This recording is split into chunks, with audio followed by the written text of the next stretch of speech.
औज़ु बिल्लाहि मिनश शैतानिर रजीम। बिस्मिल्लाहिर रहमानिर रहीम।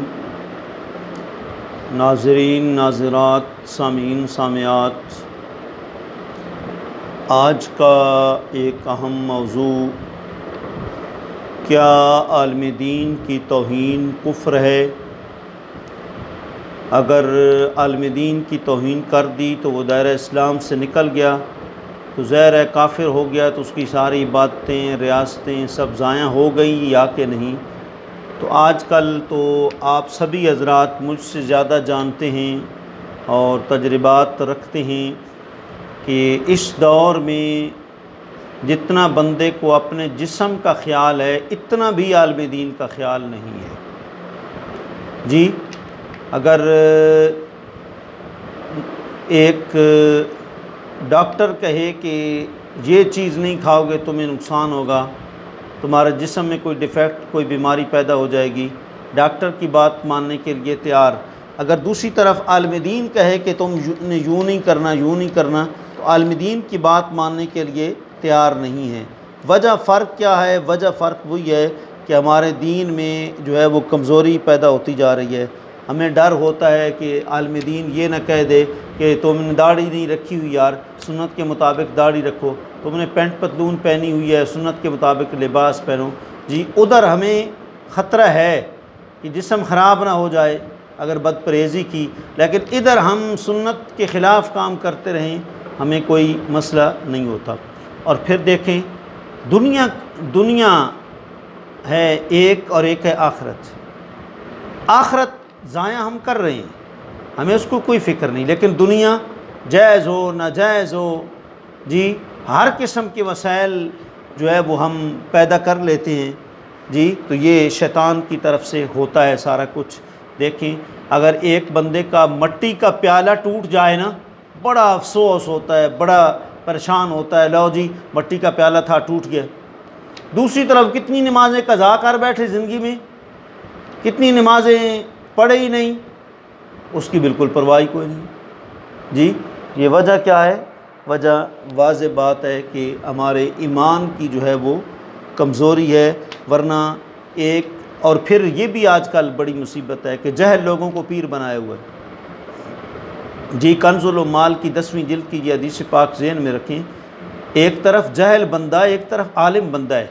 हुज़ूर अलैहिस्सलाम फरमाते हैं कि आलिम दीन अपने बिस्तर पर तकिए के साथ टेक लगाकर एक साअत और एक लम्हा किताब का मुताला करता है, तो वो आबिद की 70 साला इबादत से ज़्यादा बेहतर है। इससे आप अंदाज़ा लगा लें। तो आजकल का पीर किताब पकड़ने का उसे तरीका नहीं आता, उसको हमने पीर बनाया हुआ है। जी, यहाँ से ज़वाल शुरू होता है और यहाँ से मुआशरे में तबाहियाँ पैदा हो रही हैं। आलिम दीन का हमें असल मकाम पता ही नहीं है, इत्तेहाद से उठ के आ गए और वही ज़हन बचपन का बनाया हुआ है, हमें आलिम दीन का मकाम पता ही नहीं है। देखें, एक हदीस पाक, एक तरफ जो है वो शहीद है, उसका बड़ा मकाम है, और दूसरी तरफ जो हैं वो उलमा हैं। तो आका अलैहिस्सलाम ने ये मिरकात की 5वीं जिल्द है, सफ़ा 283 पर ये रवायत मौजूद है। हज़रत अनस रदी अल्लाह ताला अन्हो और हज़रत इब्न अब्दुल बिर रहमतुल्लाहि ताला अलैह ने अबू दरदा रदी अल्लाह ताला से, और इब्न जौज़ी ने किताबुल इलल में यही रवायत नुमान बिन मशीर से मरफ़ूअन रवायत की है कि क़यामत के दिन उलमा की स्याही और शहीदों का खून वज़न किया जाएगा। उलमा की स्याही जो वो लिखते हैं किताबें, वो स्याही जितनी सरफ़ होती है वो, और शहीदों का खून तोला जाएगा, वज़न किया जाएगा, तो उलमा की स्याही शहीदों के खून पर गालिब आ जाएगी। जी, ये कंज़ुल माल की 10वीं जिल्द सफ़ा 80 पर भी ये रवायत मौजूद है, और मुल्ला अल-कारी ने मिरकात की 5वीं जिल्द में भी ये रवायत जो है वो ज़िक्र की। देखें, आका रहमत सल्लल्लाहु अलैहि वसल्लम के ये इरशाद आज तक हम नहीं बयान करते रहे, सिर्फ़ इसी नहीं बयान करते रहे भाई लोगों को मकाम पता होगा, और अगर हम बयान करें लोग कहेंगे लो जी ये तो अपनी शान बढ़ाने के लिए, अपनी इज़्ज़त कराने के लिए ऐसा बयान कर रहे हैं, लेकिन उसका बड़ा नुकसान मुआशरे में सामने आया है। झटके लोग हैं, पेंडू लोग हैं, जहल लोग हैं, उनको आलम दीन का मकाम पता ही नहीं है। देखें ये रवायत आका अलैहिस्सलाम क्या फरमा रहे हैं। कांजुल इरफान में सरकार ने फरमाया अन नज़्रु इला वजिल वालिदैन इबादतुन, माँ बाप के चेहरे को देखना इबादत है। वन नज़्रु इलल काबति इबादतुन, काबतुल्लाह को देखते रहना भी इबादत है। वन नज़्रु फिल मुसअफ़ इबादतुन, कुरान मजीद के वर्कों को देखते रहना भी, उसकी लैन सत्रों को देखते रहना भी इबादत है। वन नज़्रु इला वजहिल आलम इबादतुन, फरमाया आलम दीन का चेहरा देखना भी इबादत है। मन ज़ारा आलिमन फ़कअन्नमा ज़ारनी वमन साफ़हा आलिमन फ़कअन्नमा साफ़हनी वमन जालस आलिमन फ़कअन्नमा जालसनी वमन जालसनी फ़िद दुनिया अजलसहुल्लाहु मई यौमल क़ियामा। आका रहमत सल्लल्लाहु अलैहि वसल्लम इरशाद फरमाते हैं कि आलम दीन का चेहरा देखना इबादत है। जिसने आलम दीन की ज़ियारत की उसने मुझ मोहम्मद की ज़ियारत की, और जिसने आलम दीन से मुसाफ़ा किया, हाथ मिलाया, आजकल तो दूर किया जा रहा है ना, कोरोना है कोरोना है कोरोना है जी, जिसने आलम दीन से मुसाफ़ा किया, सरकार फरमाते हैं उसने मेरे दस्ते नबुव्वत से मुसाफ़ा किया है। और सरकार फरमाती हैं कि जिस शख्स ने भी आलम दीन की मजलिस इख्तियार की, गोया वो मेरी मजलिस में आके बैठ गया, और जो मेरी मजलिस में दुनिया के अंदर बैठा, अल्लाह रब्बुल इज़्ज़त क़यामत वाले दिन उसको मेरे साथ बिठाएगा, क़यामत वाले दिन उसको मेरे साथ जो है वो बिठाएगा। तो इससे आप अंदाज़ा लगा लें। आज हमें पहचान भी कोई नहीं होती ना, सीढ़ियाँ कैस्टों वाले जी, 12-13 तकरीरों वाले, टीसियाँ चपलोसियाँ करने वाले जी, वो आलम दीन है। देखें ये जो है इख्याउल उलूम है, इमाम गज़ाली की पहली जिल्द सफ़ा 42 है, और कंज़ुल माल की 10वीं जिल्द सफ़ा 174 है। उसमें ये रवायत जो है मौजूद है, और बैकी में भी मौजूद है कि रसूलुल्लाह सल्लल्लाहु अलैहि वसल्लम ने फरमाया कि आदमियों में से बेहतर और ईमानदार वो आलिम है, अगर लोग उसके पास हाजत ले जाएं, कोई अपना मसला मसाइल ले जाएं, जी हमें ये मसला चाहिए, तो उनको फ़ायदा दे, यानी मसला बता दे। और अगर उससे बेपरवाही करें लोग, वह अपने नफ्स को बेपरवाह कर ले। लोग बेपरवाही करते हैं, ठीक है, लोगों को लिफ्ट ना कराए, हमें क्या ज़रूरत है।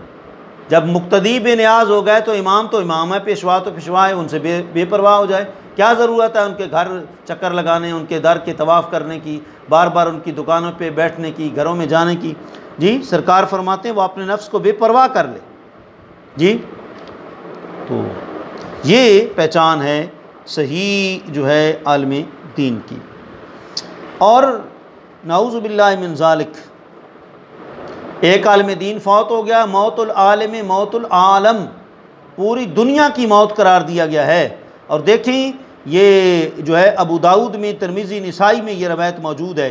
हज़रत अबू दरदा कहते हैं कि मैंने रसूलुल्लाह सल्लल्लाहु अलैहि वसल्लम को ये फरमाते हुए सुना कि आलिम का मरना एक ऐसी मुसीबत है कि इसका नुकसान पूरा ही नहीं हो सकता, और ऐसा रखना है कि बंद नहीं हो सकता, और वो सितारा है कि बेनूर हो गया है।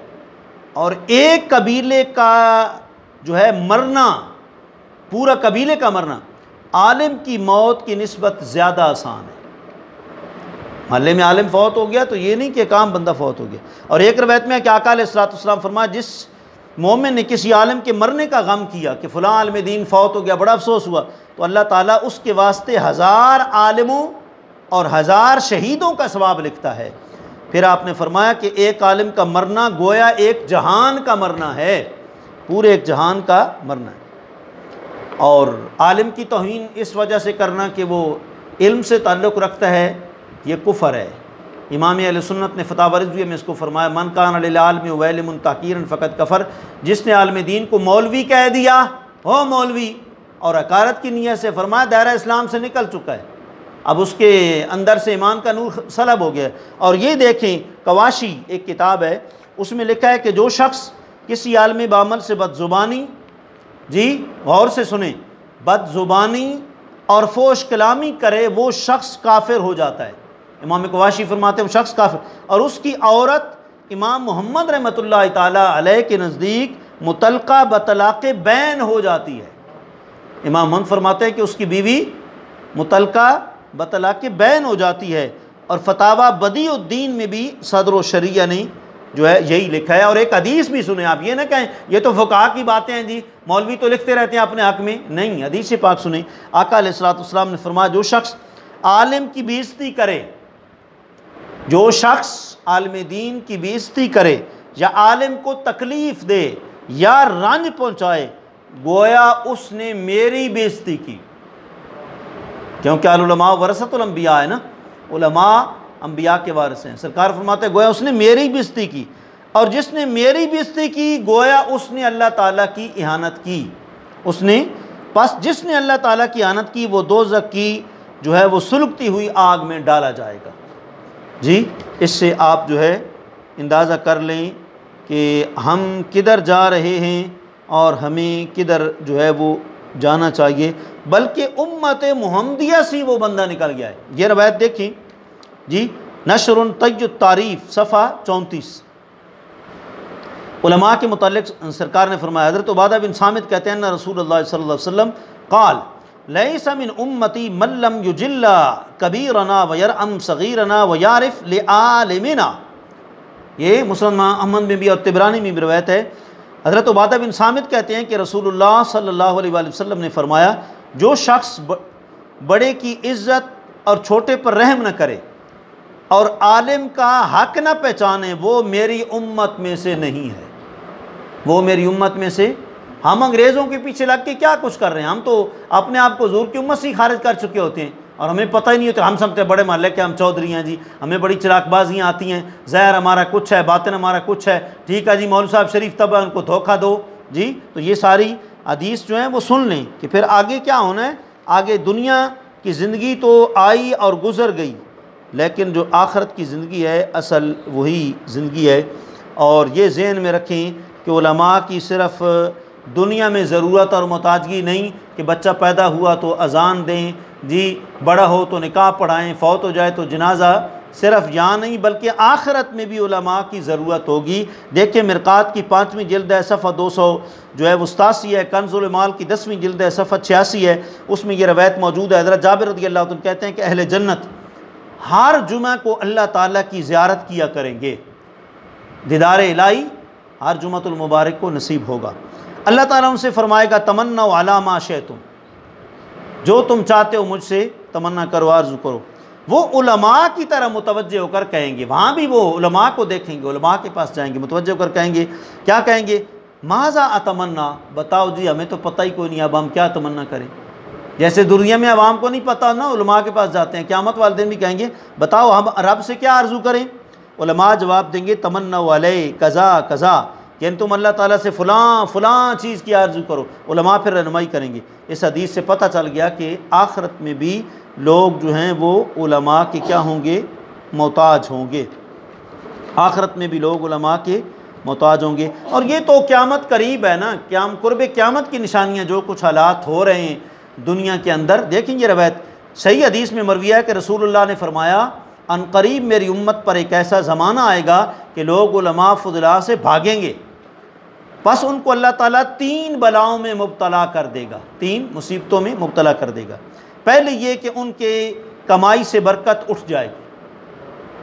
आज उठी हुई है कि नहीं, महंगाई है जी, गुजारा नहीं हो रहा। उलमा ने तो कहना है नमाज़ें पढ़ो, इन्होंने कहना है मस्जिद बंद करो। नंबर 2, अल्लाह ताला उन पर जालिम बादशाह मुसल्लत कर देगा। जालिम बादशाह मुसल्लत करेगा, वो फिर टैक्स लेगा, ये होगा वो होगा। तीसरा, ऐसे लोग दुनिया से बेईमान होकर जाएंगे जी, जो उलमा फ़ुक़हा से भागेंगे वो बेईमान होकर दुनिया से जो हैं वो जाएंगे। अल्लाह अकबर।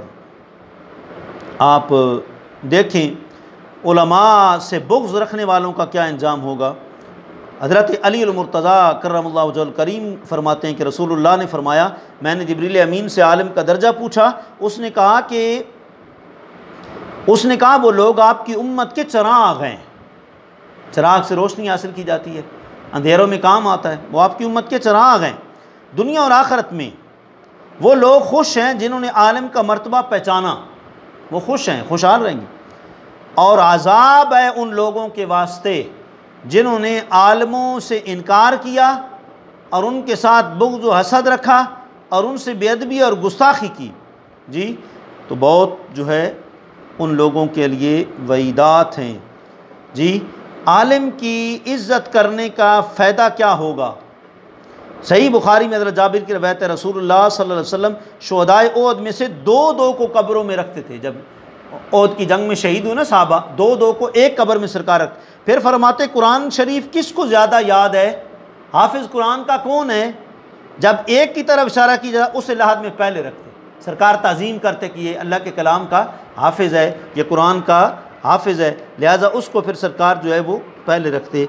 आखिरी बात, उलमा की ज़रूरत जी हर दौर में रही है और है, और बाज़ किताबों में है कि अगर हुक्मरान और उलमा ये दो तबके जो ऐसे हैं कि इनके बग़ैर कोई मुल्क भी नहीं चल सकता।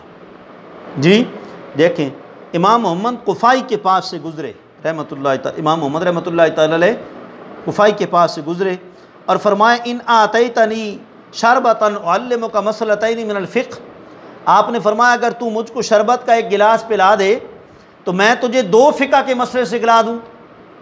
एक गिलास मुझे शरबत का पिला दे, मैं 2 मसले सिखाऊँगा।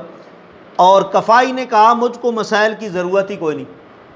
जी, जैसे आजकल लोग कहते हैं ना सानू मौलवियों की ज़रूरत, कफ़ाई ने कहा मुझको मसाइल की ज़रूरत नहीं है। अल्लाह अकबर। अलगर्ज़, फिर क्या हुआ, मसले की ज़रूरत तो पेश आ ही जाती है ना, आज नहीं तो कल सही। वो ये थी कि उसने कफ़ाई ने एक मसला फंस गया, मसले में ज़रूरत पड़ गई इमाम मोहम्मद की। वो मसला ये था, उसने कसम उठाई थी अगर मैं अपनी बेटी के लिए तमाम दुनिया की चीज़ें जहेज़ में न दूँ तो मेरी बीवी पर तलाक। मेरी बेटी जो है उसको अगर दुनिया की तमाम चीज़ों को बतौर जहेज़ के मैं ना दूँ तो मेरी जो बीवी है उसको जो है क्या है, तलाक है। उसने उलमाए वक्त से फतवा तलब किया, सब ने उसके आने सोने पर फतवा दिया बामरे मजबूरी। जी भाई मजबूरी या कसम तोड़ दो, जी कोई इसका हल नहीं है। लेकिन आखिर उसे इमाम आज़म के शागिर्द इमाम मोहम्मद बिन हसन शैबानी के पास आना पड़ा, जिनकी किताबें अंग्रेज़ पढ़ के जामे सग़ीर पढ़ के कहता है कि ये उम्ती का आलम है मोहम्मद सग़ीर का, तो कबीर का क्या आलम होगा, मुसलमान हो जाता है। आखिर इमाम मोहम्मद के पास आना पड़ा। आपने फरमाया कि जब मैंने तुझसे शरबत का एक प्याला मांगा था ना, भाई एक प्याला पिला दो, 2 मसले फ़िक़्ह के बताऊँगा, तो उस वक्त मेरा इरादा इसी मसले के सिखाने का था कि अगर तू ज़िंदगी में यूँ जो है कसम उठा ले कि अगर मैं अपनी बेटी को पूरी दुनिया की नेमतों का जहेज़ ना दे सकूँ, मेरी बीवी को 3 तलाक, तो इसका हल क्या होगा।